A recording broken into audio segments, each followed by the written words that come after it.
Get ready, Staten Island. The Ferry Hawks are back at SIUH Community Park July 7th to the 12th for a 6-game series against the High Point Rockers. Tonight, first pitch is at 6:30. It's Thirsty Thursday with $5 Bud and Bud Light drafts. Friday, July 10th, first pitch is at 7 p.m. May the Force be with you on Star Wars Night with post-game kids glow around the bases with special lightsaber training packs. Visit ferryhawks.com now to lock in your seats.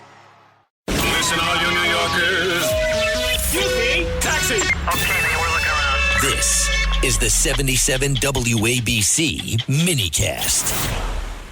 This is so interesting. This is the new NCMEC NCMEC cyber tip line report.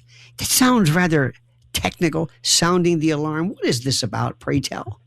Listen, I hope everybody's sitting down. I mean, wake up, America, because this is a newly released report. It comes out yearly from the National Center on Missing and Exploited Children. They call it NCMEC, for short, National Center on Missing and Exploited Children, in Washington, D.C. They just released the 2025 report, and it paints the most horrifying, sobering picture. Now get ready, everybody, of online threats facing our kids today. And it really serves as a wake-up call for everyone, for parents, for educators, for our policymakers, and the big tech companies that we need their help in keeping our kids safe. I want to go over, this is, I can hardly say it, the cyber tip line. That is something where if there's an image, your child, a family, you want to report some sort of sexual image or dialogue, this is where you go, cybertipline.org. That belongs to the National Center on Missing and Exploited Children. And everybody knows really who they are. They put out the Amber Alerts.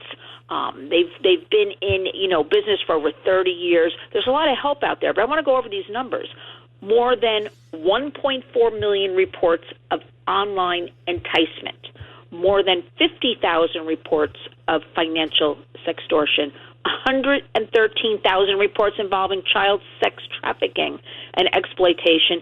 And this is a 158% increase in online enticement from the year before, 2024, and a 323% increase in child sex trafficking reports. Let me remind everybody, these are not statistics. These are kids. These are children we're talking about. So the internet has become, the playground for kids, the classroom, the social center for an entire generation. But it's also become the hunting ground for these criminals, these predators, these scammers who understand technology much better than most parents and caregivers do. So we got to wake up, America, because the good news is parents are not powerless. Right? We're talking about it. So awareness is prevention. Talking about it again. Conversations save lives. And communities must understand this very, it's tough to, Lionel, to even hear these numbers or talk about it. But if communities stand together, we can protect kids. And remember, the numbers I just gave you, that's what we know about. In this world of exploitation, the numbers are always higher because things go unreported. People are embarrassed.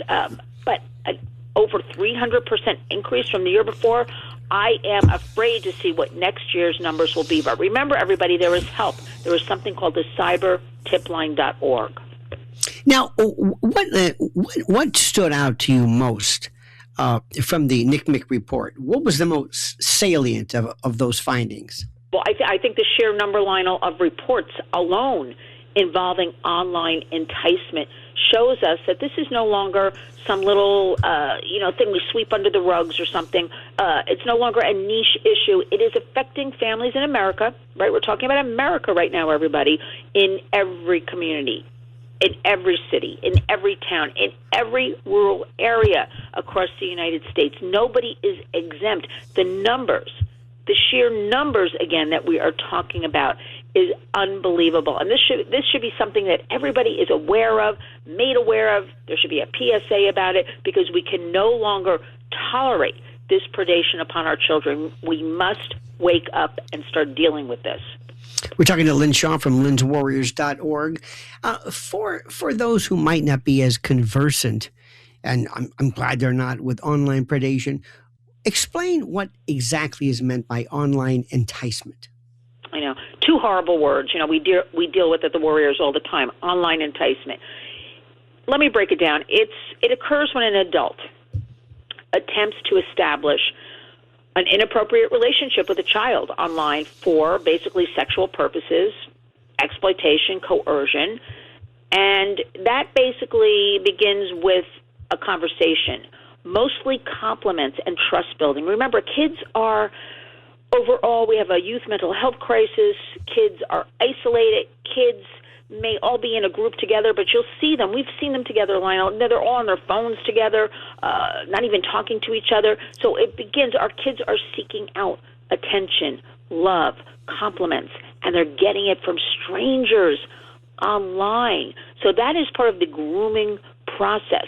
And we used to talk about, something like this would happen within a 48-hour span. We are now seeing this grooming process, this coercion, right? These compliments, this love bombing, whatever you want to call it, happening within hours, where we have 1 in 4 children approached online. And I say children, I mean under 18, right? Approached online by a stranger. And of that, that's like 25%. Again, the numbers are higher. This is what we know about. Of that, 1 in 4 being approached online by a stranger, 45% will attempt to meet that stranger in real life. Lionel, it's almost half of these kids are going out to meet. And I don't know about you, but I am deluged every day. There are headlines coming out about, kids and strangers, and then they met them on Instagram, and they met them on Snap, and they met them on X. It is really just completely, I'm a broken record, out of control. That is why we all have to wake up and talk about it.